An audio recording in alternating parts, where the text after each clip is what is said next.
David Crowley didn't just win Wisconsin's Democratic governor's primary, he won it by a margin so thin that, for a moment, the race looked like it could go either way. And now, one of Wisconsin's most prominent Democrats, Congresswoman Gwen Moore, is weighing in on a primary she described as very awkward. Her message is especially interesting because this wasn't simply a contest between two candidates. It exposed a much bigger fight inside Wisconsin Democrats over what kind of candidate can actually win in November. Crowley, the Milwaukee County executive, emerged from a crowded Democratic field and defeated State Representative Francesca Hong in an extraordinarily close finish. With about 98% of the vote counted, Crowley had roughly 39.8% compared with Hong's 39.4%, a difference of only 0.4 of a percentage point. That's the kind of result where every neighborhood, every late-counted ballot and every shift in turnout suddenly matters. And this is where Gwen Moore's reaction becomes important. Speaking with CNN's Audie Cornish, Moore acknowledged how uncomfortable and complicated the Democratic primary had become, while ultimately saying the party had chosen the best candidate. That assessment comes from a politician who represents Milwaukee and has worked alongside Crowley on issues affecting the county, including transportation and local infrastructure.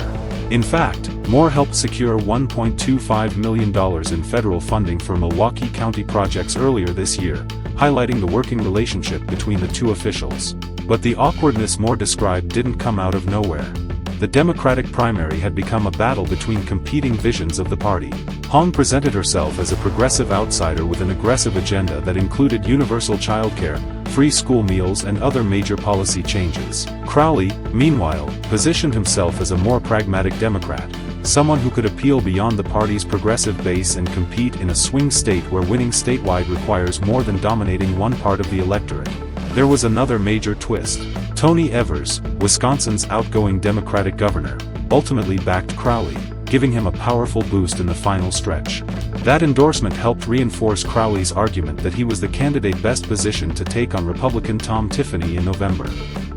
And remember, Tiffany didn't have to survive a competitive Republican primary, meaning Republicans could immediately turn their attention toward the general election while Democrats were still fighting internally. For Hong, the result is a painful ending to a campaign that had appeared to be gaining momentum. She had led some polling and attracted attention from voters looking for a more dramatic change in Wisconsin politics. But Crowley's late surge demonstrated something Democratic strategists have been debating for months. Enthusiasm from the progressive base can be powerful, but Democrats still have to persuade independents, moderates and voters outside their strongest urban areas if they want to win the governor's mansion. And that brings us to the bigger question facing Wisconsin Democrats right now.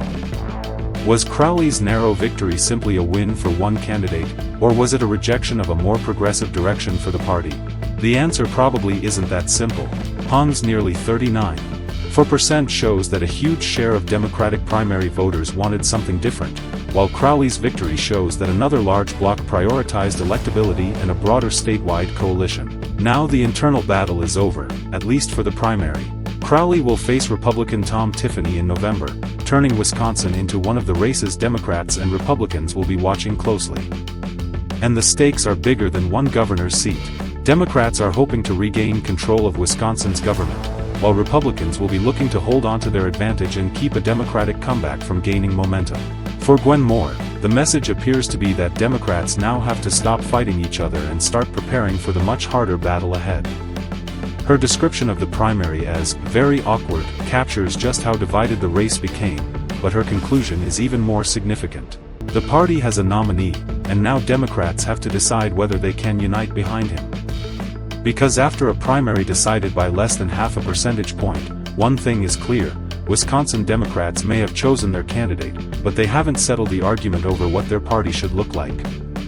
And in a state where elections are often decided on razor-thin margins, that debate could matter all the way through November. If you found this update helpful, don't forget to like the video, subscribe to Unix Media, and turn on notifications so you never miss the latest news. Thanks for watching.